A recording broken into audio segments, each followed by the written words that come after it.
Deixa eu ver aqui. Tá, aqui eu já falei sobre a questão da colisão, né? Quando você tem aqui vários computadores comunicados aqui conectados no mesmo canal compartilhado, né? Se todos eles transmitirem ao mesmo tempo, sem nenhuma coordenação, você vai haver aqui um ponto de colisão. E aí esses três pacotes aqui esses três quadros aqui no caso vão ser perdidos, tá? É diferente do caso quando você tem um protocolo de enlace, que no caso ali é o protocolo MAC, né? Que é responsável por essa coordenação, né? Se esse protocolo ele organiza essas transmissões de forma correta, né? Elas podem acontecer em tempos diferentes, né? E todos os três enviarem seus quadros sem acontecer a colisão, né? Eu vejo que isso aqui é uma forma muito mais eficiente, né? Porque aqui todos os três quadros vão ter que ser retransmitidos. Você vai ter um desperdício de recursos e de tempo aqui, né? E aqui não.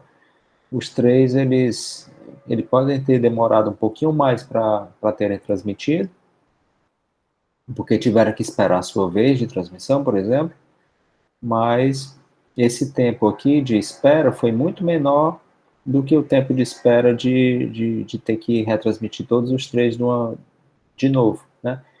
E se você não tem essa organização, isso aqui pode ficar acontecendo frequentemente, as colisões, né? E aí vai piorando cada vez mais.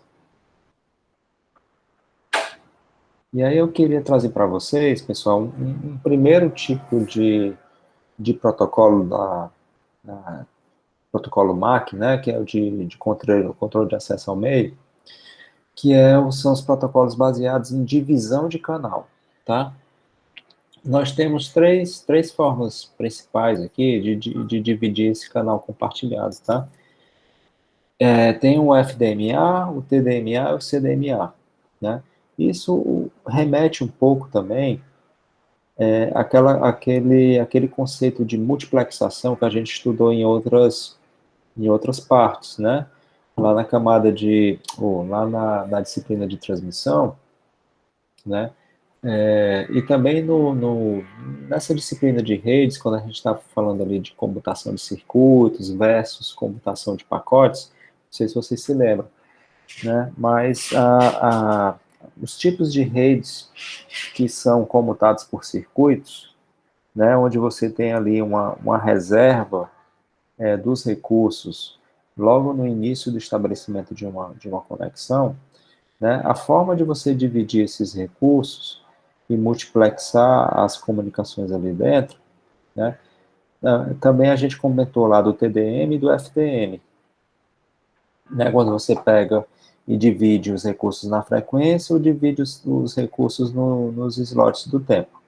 Então, aquilo lá era utilizado para a finalidade de multiplexação, ou seja, você tinha um canal, um enlace de comunicação que tinha uma capacidade de recursos grande e você queria colocar ali vários usuários transmitindo seus bits ao mesmo tempo, né, para ocupar melhor aqueles recursos ali. Então, isso é o conceito de multiplexação, né? E aqui, essa mesma divisão de recursos é utilizada, mas para uma outra finalidade, né? Para a finalidade de permitir que vários usuários utilizem um canal compartilhado ao mesmo tempo, tá? Mas vejam que aqui não tem o conceito de multiplexação, você não está juntando os bits desses usuários no mesmo canal. Você está somente organizando essas transmissões. Então, os bits de um usuário não vão se misturar com os bits de outro na hora deles acessarem o canal. Então, tem algumas semelhanças, mas tem algumas diferenças mais sutis entre esses dois conceitos de multiplexação e de múltiplo acesso, né, ou acesso ao canal. Então, no FDMA, você tem a frequência do teu espectro eletromagnético, né, seja ele numa transmissão sem fio ou numa transmissão com fio, é igual, né, as chamadas, né, ou as conexões independentes que você tem dos usuários que estão acessando aquele canal, você divide eles em diferentes faixas de frequência. Então, a chamada 1 vai utilizar essa faixa de frequência, a chamada 2 vai utilizar outra, assim por diante. No TDMA, você tem a opção de fazer um TDMA puro ou um TDMA híbrido com FDMA. Essa figurinha aqui está mostrando uma forma híbrida, porque ele continuou fazendo uma divisão nas frequências, mas, além disso, ele fez uma divisão no tempo também, ou seja, a chamada 1, que está aqui, ó, ela está sendo, os bits dessa chamada estão sendo transmitidos nesse momento, nesse slot, e depois vai repetir, né, somente num tempo lá na frente. Repetir que eu digo, não é que ela vá transmitir os mesmos bits de novo, mas ela vai ter uma nova oportunidade de transmissão mais lá na frente, utilizando a mesma faixa de frequência. Veja que essa chamada 1, ela não voltou a utilizar, né, uma oportunidade de transmissão em outra faixa, ela permaneceu na mesma faixa. Então, isso se você puder segregar também a frequência em diferentes faixas. Porque o TDMA puro, que eu comentei com vocês, é quando a chamada 1, por exemplo, quando ela tivesse a chance, naquele slot de transmitir, ela utilizaria todas as faixas de frequência, não somente essa faixazinha menor aqui. Mas, nos casos práticos, na vida real, o que acontece mais é esse TDMA híbrido com o FDMA, propriamente, né, desse jeito aqui que está desenhado. E o CDMA, você não tem mais essa divisão nem de tempo nem de frequência. Você faz o múltiplo acesso alocando códigos CDMA diferentes para os usuários, tá? Aí esses códigos CDMAs, eles têm uma propriedade matemática interessante, né? Que quando você tem os seus bits da mensagem e você faz uma conta matemática desses bits junto desse código CDMA, quando você mistura eles através de uma conta matemática, os bits resultantes, eles têm uma propriedade que eles se misturam no canal compartilhado, mas lá no receptor você pode utilizar o mesmo código para desmisturar, ou seja, para o que foi misturado, ele separa de novo, tá? E nessa separação, ele consegue recuperar a mensagem original, né? Então, tem uma analogia interessante, para vocês entenderem a diferença entre FDMA, TDMA e CDMA, é o seguinte, pensem, por exemplo, ali no nosso bloco didático, lá na computação, ali no 915, tem lá várias salas, uma do lado da outra, né? E aí, existem né, cada sala é como se fosse uma frequência diferente, tá? Então, imagine cada sala como uma frequência, e aí você tem ali, sei lá, vamos dizer que tem cinco salas, tá? E aí você, para usar o FDMA, você teria que botar 5 alunos em cada sala diferente, para poder falar, tá? Só um minuto, pessoal.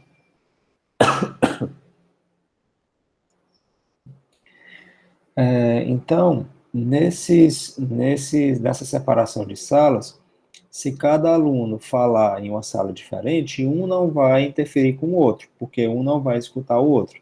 Então, cada um pode ficar ali falando indefinidamente, na sua própria frequência, na sua própria sala, e aí um não vai interferir com o outro, eles conseguem transmitir a sua mensagem de forma correta, tá?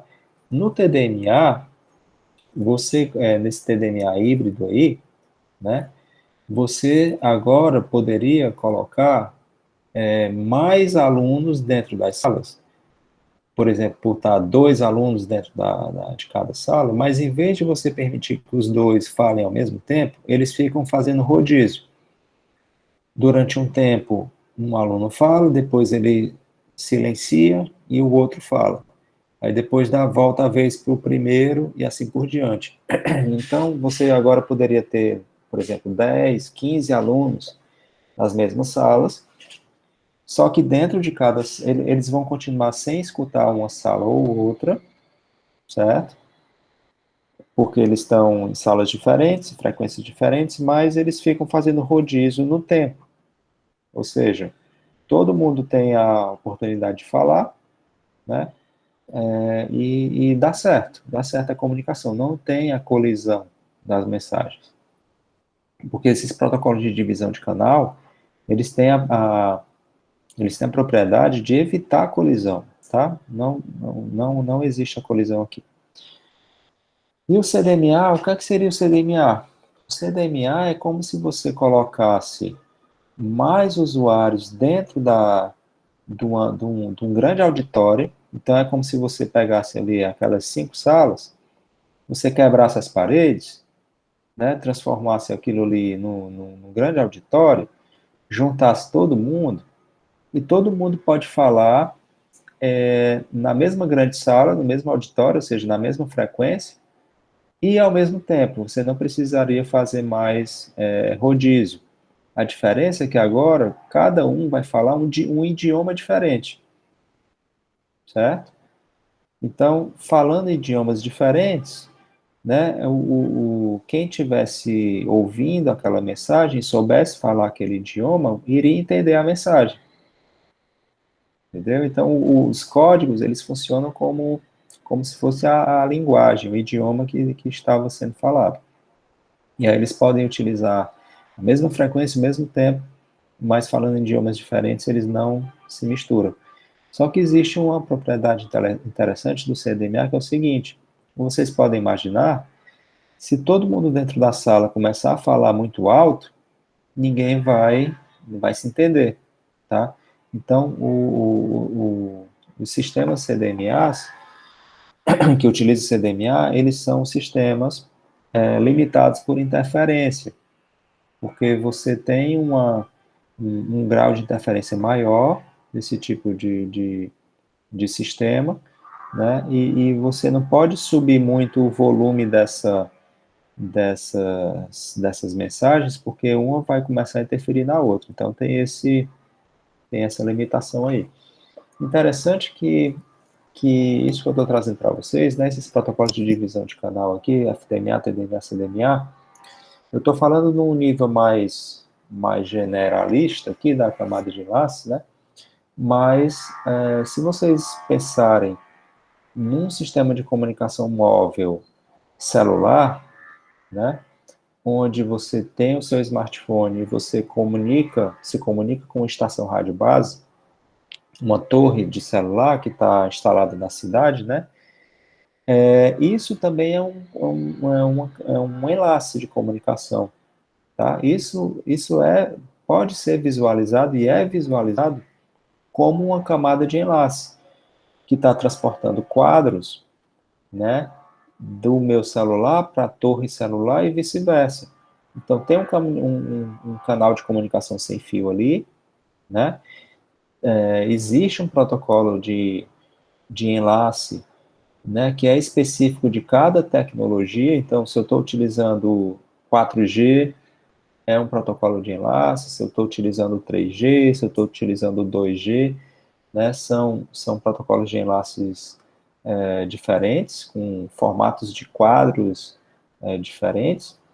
E dentro daquela camada de enlace da rede celular, eu tenho que ter um algoritmo para se preocupar com essa questão do múltiplo acesso. Como é que as várias pessoas que estão conectadas naquela torre celular não vão colidir umas com as outras, as comunicações.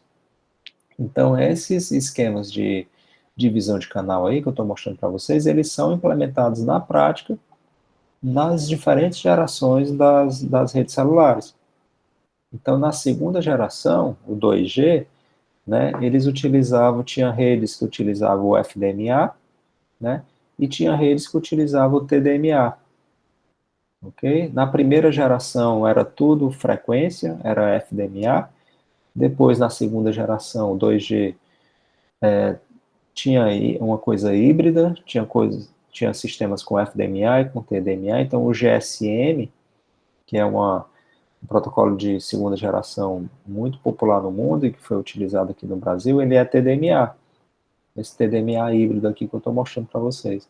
O 3G, que a gente usa aqui no Brasil e também em muitas partes do mundo, é baseado em CDMA, ok? O 4G, ele voltou a utilizar um esquema de FDMA, mas um esquema mais avançado de FDMA, que é o FDMA ortogonal, OFDMA, ok? Por aí vai. Ou seja, isso aqui não é não fica só na teoria, né? Isso aqui realmente é implementado na prática. Ok, então vamos para frente. E aí, aqui eu vou falando nesses slides quais são as vantagens e desvantagens de um e de outro, tá? Mas, assim, em geral, todos esses protocolos de divisão de canal, né, tanto TDMA, como FDMA, como CDMA, as vantagens deles é que eles eliminam as colisões. Vocês viram ali que, né, cada um fica no seu quadrado, assim, né, não existe colisão, né? E eles têm também uma justiça na, na divisão dos recursos, né? Porque cada um pega ali uma parcela que é igual a qualquer outra, né? Então tem uma justiça ali entre os usuários. Qual é a desvantagem? A desvantagem é porque quando cada um pega somente uma parcela do recurso total, a taxa de transmissão que ele vai utilizar também é uma fração da taxa de transmissão total do enlace. Então, se o enlace tem a taxa de transmissão de R bits por segundo, se eu estou compartilhando esse enlace com N usuários, cada um vai pegar uma fatia desse recurso de R dividido por N. Tá? E a outra desvantagem, no caso aqui do TDMA especificamente, é que cada nó tem que esperar a sua vez na sequência de transmissão, porque tem aquele rodízio lá, né? Então isso pode atrasar aí né, aumenta o atraso dos pacotes que tem que ser transmitidos, né? Ok. E aí, isso é uma primeira família de protocolos de acesso múltiplo, tá? Que é os protocolos baseados na divisão do canal. Vocês viram ali que o canal ele foi bem dividido para acomodar esses diferentes usuários. Agora a gente vai falar de uma segunda família de protocolos de acesso múltiplo, que é chamado protocolo de acesso aleatório. Tá? Então, deixa eu só beber uma aguinha aqui para a gente continuar.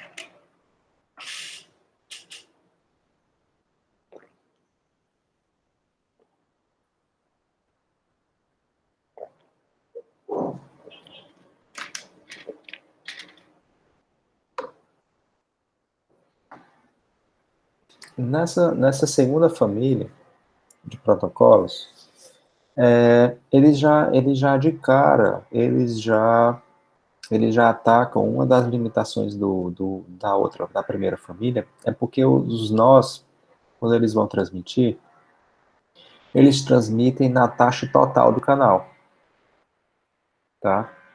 Porque não existe uma comunicação simultânea entre diferentes nós, né? Quando o nó ele ganha o acesso ao canal, ele está sozinho lá no canal, tá? No acesso aleatório, né? Estou falando agora do acesso aleatório.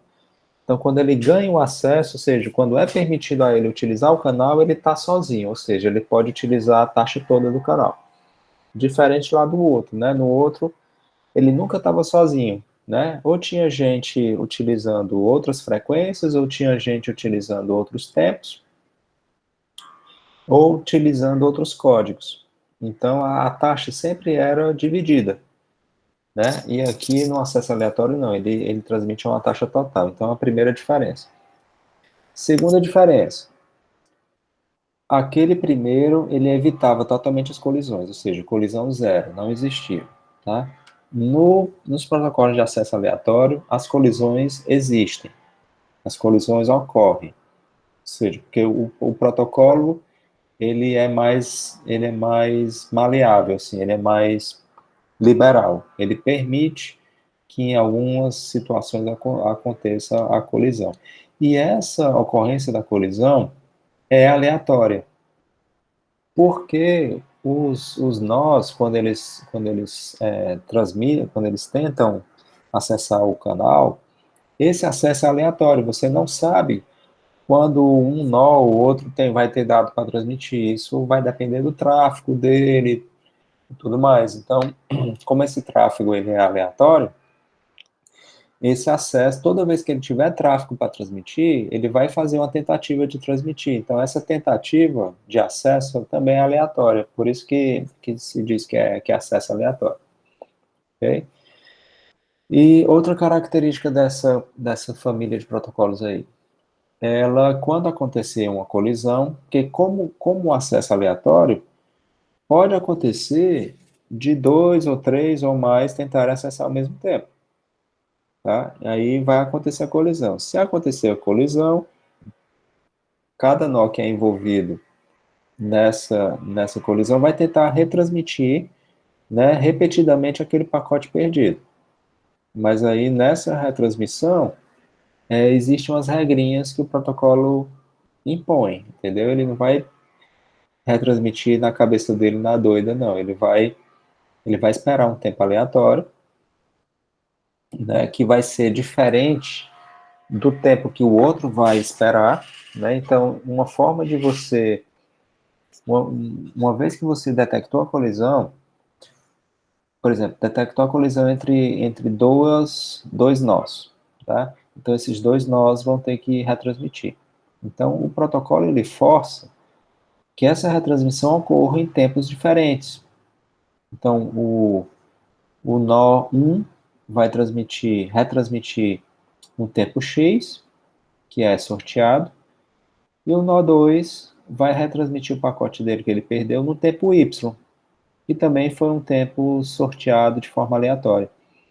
Então, o protocolo ele sorteia aleatoriamente X e Y, né, se espera que nessa retransmissão os nós 1 e 2 não voltem a colidir, porque eles vão transmitir de novo em tempos diferentes.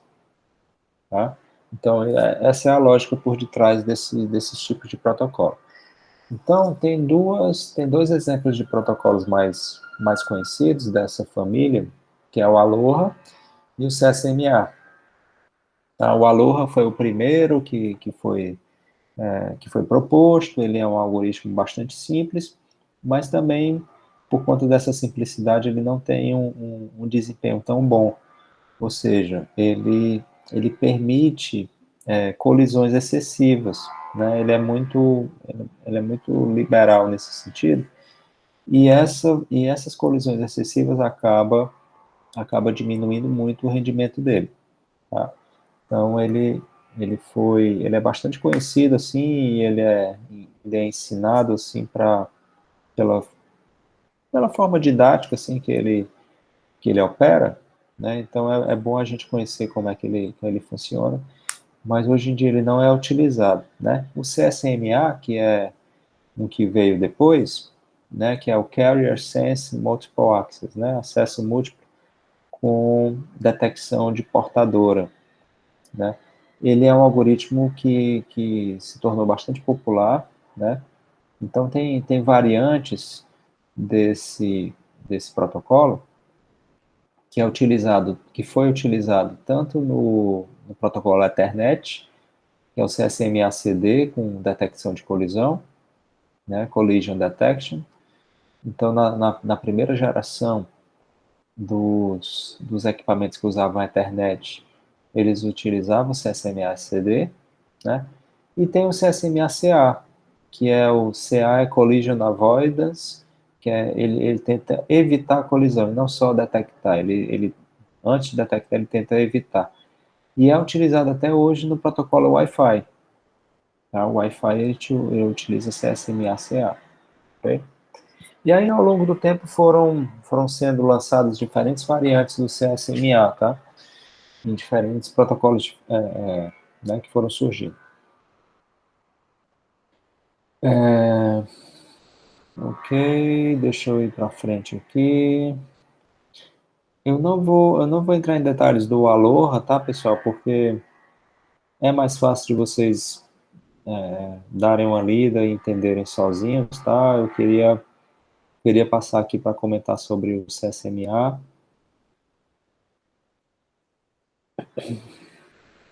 que eu acho que é mais produtivo.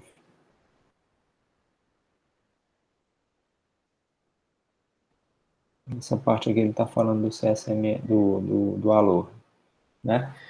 E do CSMA. O CSMA tem duas regras importantes que são incorporadas no protocolo, tá? Uma é a detecção de portadora, que até o nome mesmo do protocolo já traz, né? A detecção da portadora nada mais é do que o nó, ele escutar o meio de transmissão antes de transmitir, tá? Ou seja, você escutar antes de falar, tá? Isso é a primeira coisa que é incorporada no protocolo. Por quê? Porque se você tem algo para transmitir, beleza, você está decidido a transmitir. Aí, se você transmite direto, sem escutar o meio, né, vocês concordam que a probabilidade de colisão é maior, né? Mas se você, antes de falar, você escuta o meio, ou seja, se você detectar que o meio está ocupado, ou seja, você detecta energia naquele meio de comunicação, chegando na sua interface de rede, você não transmite, certo? Você vai esperar um outro momento para transmitir, porque se você transmitir, fatalmente você vai perder seu pacote e ainda vai prejudicar o do outro. Tá? Então, é uma regra aí de boa vizinhança, né? Que o Aloha não tinha isso. O Aloha, se você quisesse transmitir, você transmitia na hora e não estava nem aí para o outro, tá? Outra regra importante do CSMA: se alguém começar a falar ao mesmo tempo que você, pare de falar, tá? Que é a chamada detecção de colisão. Então, se você, ok, você detectou que o meio estava vazio, né? Não tinha ninguém transmitindo, você iniciou sua transmissão e por algum motivo você, no meio da sua transmissão, detectou que alguém está colidindo com você. Então, você, nesse momento, você tem que parar a sua transmissão, né? E o protocolo vai lhe dizer em que momento você vai tentar uma retransmissão, né? Aquela história do tempo aleatório que eu falei lá para vocês, né? Aí vocês podem perguntar, mas professor, ele já não tinha escutado o canal? O canal não tava vazio? Ele tinha iniciado a transmissão dele? Por que o outro lá, o outro nó, não respeitou a vez dele, né? Se o canal estava ocupado, por que o outro nó transmitiu e acabou colidindo, né? Aí existe uma particularidade que é o seguinte: esse canal compartilhado, principalmente no Ethernet, né, que é o cabeado, esse canal de comunicação, essa comunicação ela não acontece de forma instantânea, tipo assim, eu vou transmitir aqui um pacote, e essa energia do meu pacote, ela aparece de forma instantânea no meu canal de comunicação inteiro, ou seja, todos os outros nossos participantes vão detectar instantaneamente que eu estou transmitindo. Não é assim, porque existe todo aquele tempo de transmissão, o tempo de propagação. Você se lembra que existe nos atrasos envolvidos nessa transmissão e propagação dos sinais, né, não é instantâneo. Então, dois nós que estão separados, quando um começou a transmitir, se logo após o outro quiser transmitir também, né, ele vai escutar o meio e vai achar que o meio tá desocupado, porque aquela energia da primeira transmissão ainda não chegou na interface de rede daquela segunda. Então ele tem a falsa impressão de que o meio está desocupado. Mas, na verdade, uma outra transmissão já tinha sido iniciada pouco tempo antes. Só que ele não tinha ainda percebido. Tá? Então pode acontecer isso. E aí, essas duas regras foram incorporadas pelo CSMA-CD e o CSMA-CA, né, que eu falei para vocês.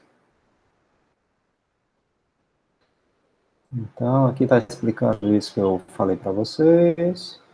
Aí, nessa hora que detectar a colisão, você tem que parar a transmissão, né? Os dois param a transmissão e vão escolher um tempo aleatório para retransmitir. Então, aqui tem um passo a passo do CSMA-CD, isso aqui é tranquilo de vocês darem uma lida.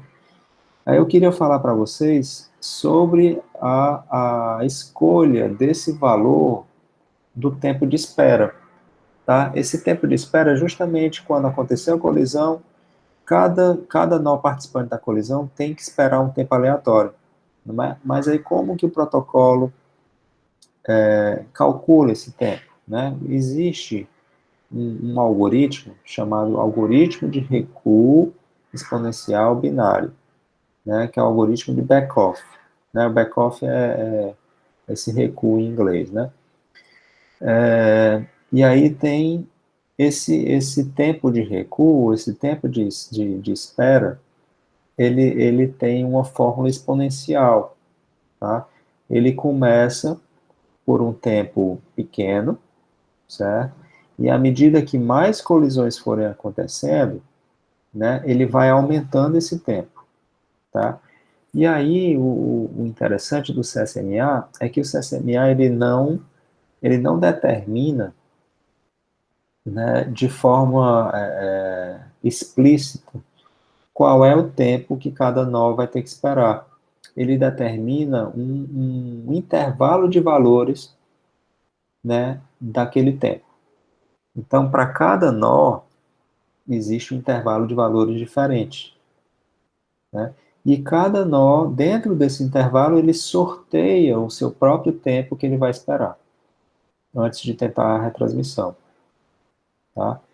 Então, aqui nesse slide está justamente falando isso, né, que esse range de valores do tempo, ele vai aumentando de forma exponencial. Então, o que aumenta exponencialmente é que a cada retransmissão que acontece, a cada colisão que aquele nó se envolve, né, o intervalo de valores de tempo vai aumentando de forma exponencial. Então, ele começa, por exemplo, com o tempo 1, depois vai para 2, 4, 8, 16, 32, 64, ou seja, vai aumentando de forma exponencial, né, dependendo do número de colisões, certo?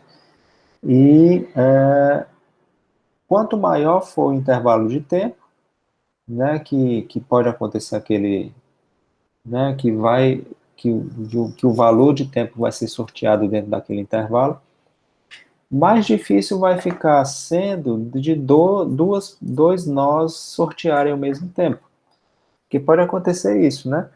De dois nós participarem de uma colisão, eles sorteiam tempos diferentes pelo algoritmo de Beckhoff aí, mas eles voltam a sortear ao mesmo tempo e colidem de novo, entendeu? Então, se você aumentar o intervalo de tempo, o intervalo desses valores, esse sorteio vai ser menos provável de acontecer, de sortear valores iguais. Então, é assim que ele funciona. Tá?